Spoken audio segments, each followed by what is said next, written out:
Hello friends, welcome to Defence Matrix. तो जैसा कि हमने कल के वीडियो में एक्सप्लेन किया था कि कैसे इंडिया द्वारा पाकिस्तान में जो अटैक्स किए गए उसमें ब्रह्मोस मिसाइल और स्कैल्प मिसाइल का यूजेज किया गया, जिसमें हर एक टारगेट को डिस्ट्रॉय करने के लिए दोनों मिसाइल स्टैंडम में फायर करी गई थी, ये इंश्योर करने के लिए कि टारगेट हिट हो। तो उस रिपोर्ट में हमने ये भी बताया था कि पाकिस्तानी पायलट के पकड़े जाने की जो रिपोर्ट्स हैं उसके मल्टीपल कंफर्मेशन हमें मिले थे और ये चीज़ कई मीडिया द्वारा भी उस समय रिपोर्ट करी गई थी, ये भी हम जानते हैं। तो इस क्लेम्स को लेकर कई इंडियंस भी हमें क्वेश्चन कर रहे थे कि आप अपनी क्रेडिबिलिटी खो रहे हैं, आप क्रेडिबल न्यूज़ को ही डिस्कस करते हैं। खैर, ये न्यूज़ कितनी क्रेडिबल है ये समय ही बताएगा। हमें भी पता है हमारी इमेज क्या है, इसलिए अगर हम इतना रिस्क लेकर ये बात बोल रहे हैं तो बेसलेस होकर नहीं बोल रहे हैं। कई चीज़ें पर्दे के पीछे भी हुई हैं जिसके बारे में पब्लिक में जानकारी नहीं है। अगर आपको याद हो, जब किराना हिल के बारे में इंडियन एयरफोर्स से पूछा गया था तो आईएफ ने कैसे रिएक्ट किया था कि हमें पता ही नहीं है किराना हिल्स में क्या है, जबकि जो स्ट्राइक हुई हैं उसके वीडियोस भी अवेलेबल हैं। तो ये चीज़ किसी से छुपी नहीं है कि कई बातें यहाँ पर छुपाई जा रही हैं। बाकी ये वीडियो उस चीज़ के लिए है ही नहीं, ये आप पर है कि आप उस क्लेम को मानते हैं या नहीं मानते हैं। बाकी फ्यूचर में समय के साथ साथ चीज़ें निकल ही आती हैं और बातें पता लग ही जाएंगी। तो आज की इस वीडियो में जो हम डिस्कस करने वाले हैं वो ये है कि जो इंडियन एयरफोर्स ने स्ट्राइक करी थी पाकिस्तान में, उनको पाकिस्तान रोकने में असमर्थ रहा था, इसको कैसे पाकिस्तान द्वारा एक्सेप्ट किया गया है, उन्होंने कैसे अपनी कमियां यहाँ पर मानी है, जो कि ब्रह्मोस मिसाइल की सुपीरियरिटी को प्रूव करता है। तो पाकिस्तान के जो रिटायर्ड ऑफिसर्स हैं वो क्लियरली ये चीज़ एक्सेप्ट कर रहे हैं कि हमारे जो एयर डिफेंस सिस्टम्स हैं वो इतने कैपेबल नहीं है कि जो एयर टू सरफेस फायर की गई मिसाइल्स को इंटरसेप्ट कर पाए, खासकर ब्रह्मोस मिसाइल को जो कि सुपरसोनिक स्पीड में फ्लाई करती है। क्योंकि इंडिया और पाकिस्तान के बीच में डिस्टेंस नहीं है, उनके एयर बेसिस के बीच में ज़्यादा डिस्टेंस नहीं है, तो इन एयर डिफेंस सिस्टम्स को समय ही नहीं मिलता है कि वो इनको ट्रैक करके निशाना बना सके हार्ड किल सॉल्यूशंस के तौर पर। तो कुछ स्कैल्प भले ही इंटरसेप्ट करी गई हों, पर ब्रह्मोस का इंटरसेप्शन इनके लिए खासकर सर का दर्द बना रहा, क्योंकि वहाँ पर मिसाइल सुपरसोनिक स्पीड को अचीव करती है और बीच में हायर सुपरसोनिक स्पीड तक रीच कर जाती है, जो कि ऑलमोस्ट मैक 3 को टच करता है। तो इसके अगेंस्ट में पाकिस्तान के पास सॉल्यूशन नहीं है। तो क्रूज मिसाइल होती है, इसलिए इनकी ट्रेजेक्टरी को भी समझ पाना मुश्किल हो जाता है, क्योंकि ये एक पर्टिकुलर डायरेक्शन में फ्लाई नहीं करती हैं। तो बैलिस्टिक मिसाइल्स हाइपरसोनिक स्पीड को अचीव कर लेती है, लेकिन उनको इंटरसेप्ट कर पाना इसलिए आसान होता है क्योंकि वो मनवरेबल नहीं होती हैं।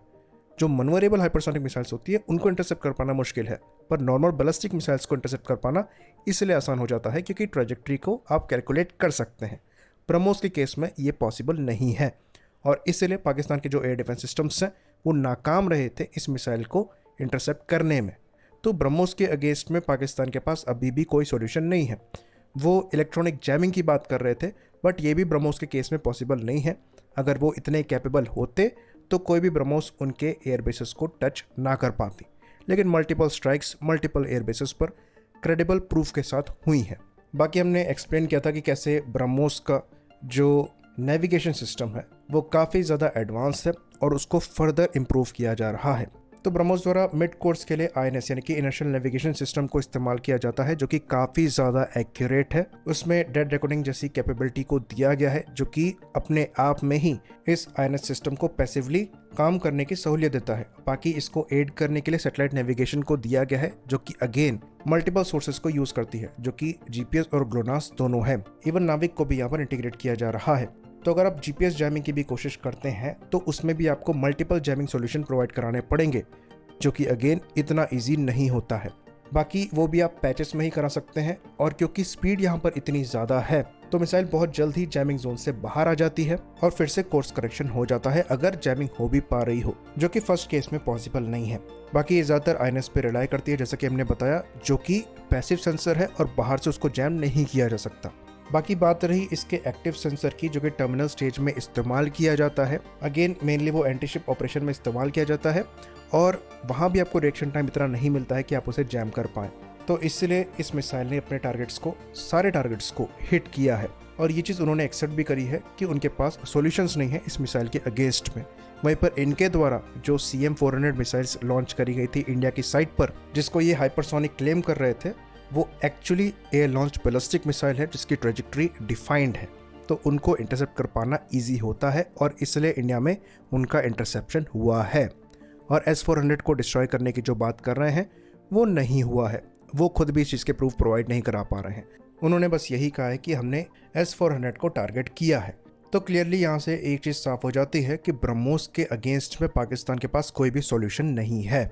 वहीं पर जो इलेक्ट्रॉनिकली वो मिसाइल को जैम करने की बात कर रहे हैं वो टेक्निकली पॉसिबल नहीं है। जो पिन पॉइंट एक्यूरेसी मिसाइल ने दिखाई है उसके सबूत दुनिया के लिए अवेलेबल हैं। सैटेलाइट इमेजरी पहले से ही एग्जिस्ट करती है। तो ये तो बात हो गई प्रेजेंट की। अगर ये किसी भी तरीके से हाथ पैर मारकर चाइना से कुछ लाने की कोशिश भी करते हैं तो हमें ऐसा नहीं लगता कि चाइना के पास भी कुछ है इस मिसाइल के अगेंस्ट। तो ये बात प्रेजेंट की है। फ्यूचर की बात करें तो चीज़ें और भी ज़्यादा प्रॉब्लमेटिक होने वाली हैं पाकिस्तान के लिए, क्योंकि इंडिया हाइपरसोनिक मिसाइल के मामले में बहुत अच्छी प्रोग्रेस कर रहा है और हाल ही में हमने एक इंजन को टेस्ट किया है करीबन 1000 सेकेंड के लिए। तो ये कोई बैलिस्टिक मिसाइल नहीं है, ये एक स्क्रैमजेट इंजन का टेस्ट था। तो ब्रह्मोस में एक रैमजेट इंजन लगता है जो कि इसे सुपरसोनिक स्पीड पे ले जाता है। वहीं पर यहाँ पर एक स्क्रैमजेट इंजन की टेस्टिंग करी गई है जो कि इसे हाइपरसोनिक स्पीड पर ले जाएगा। तो अगर आप सुपरसोनिक मिसाइल को इंटरसेप्ट नहीं कर पा रहे हैं तो हाइपरसोनिक इंटरसेप्शन आप सोच भी नहीं सकते। तो यहाँ पर 1000 सेकंड्स के लिए जो टेस्टिंग करी गई है इसका मतलब ये है कि ये मिसाइल इस टाइम ड्यूरेशन में करीबन 2700 किलोमीटर के ऊपर ट्रेवल कर पाएगी। तो खाली 13 मिनट्स में आप इतना डिस्टेंस कवर कर रहे हैं। कोई एयर डिफेंस सिस्टम कैपेबल नहीं है ऐसी हाइपरसोनिक क्रूज मिसाइल्स को इंटरसेप्ट करने के लिए, और इंडिया इस रियलिटी के काफ़ी ज़्यादा क्लोज है। मिसाइल टेक्नोलॉजी के मामले में इंडिया चाइना, रशिया और यूएस के ऑन पार है। बाकी दूसरी जो हाइपरसोनिक मिसाइल्स हैं उनको हम टेस्ट कर ही चुके हैं। तो अगर पाकिस्तान को ऐसा लगता है कि ब्रह्मोस हमने अपनी बेस्ट मारी है तो ऐसा नहीं है। और भी कई सरप्राइजेस इंडिया के पास है पाकिस्तान के लिए, जो कि फ्यूचर के कॉन्फ्लिक्ट में अगर पाकिस्तान पुश करता है तो हो सकता है उन्हें देखने को मिले, जैसा कि ब्रह्मोस इस बार उन्हें देखने को मिली है। और ये बात हम आपको बता दें कि ब्रह्मोस को सरप्राइज नहीं था। पहले मिस फायर में ही ब्रह्मोस ने अपनी कैपेबिलिटी को प्रूव कर दिया था जिसको वो इंटरसेप्ट नहीं कर पाए थे। और ये बात हम आपको बता दें कि जब मिस फायर हुआ था तो वो किसी एयरक्राफ्ट से नहीं हुआ था, वो ग्राउंड से हुआ था। तो वहाँ भी इनको अच्छा खासा समय मिला था कि मिसाइल को ट्रैक करके उसको हार्ड किल सॉल्यूशन के थ्रू इंगेज किया जाए, पर वहाँ भी वो फेल हो गए थे। बाकी बात करें दूसरी हाइपरसोनिक कैपेबिलिटी की, तो अभी कुछ ही दिनों पहले हमने लॉन्ग रेंज की एंटीशिप मिसाइल का टेस्ट किया था, जो कि एक हाइपरसोनिक मिसाइल है। और ये हाइपरसोनिक बैलिस्टिक मिसाइल नहीं है, ये हाइपरसोनिक ग्लाइड व्हीकल को यूज़ करती है जो कि मनूवर करने में सक्षम है, इसलिए उसको भी इंटरसेप्ट कर पाना ऑलमोस्ट इम्पॉसिबल है। तो इंडिया के पास ये कैपेबिलिटी एग्जिस्ट करती है। ब्रह्मोस हमारा बेस्ट नहीं था, लेकिन उसके बाद भी आप उसको इंटरसेप्ट नहीं कर पाए और आप अब एक्सेप्ट कर रहे हैं कि आपके इक्विपमेंट्स की औकात नहीं थी कि इतने कम रिएक्शन टाइम में वो ऐसी मिसाइल को इंटरसेप्ट कर पाएँ। और क्योंकि आपका खुद का कोई R&D बेस नहीं है तो आप ऐसे इक्विपमेंट्स को इंपोर्ट नहीं कर सकते जो कि हमारी मिसाइल्स इन डेवलपमेंट चल रही हैं उनको फ्यूचर में रोक पाएँ। आई होप इन्फॉर्मेशन यहाँ पर क्लियर रही हो। इसी बात पर इस वीडियो को हम खत्म करेंगे। लाइक करिए, सब्सक्राइब करिए। जय हिंद।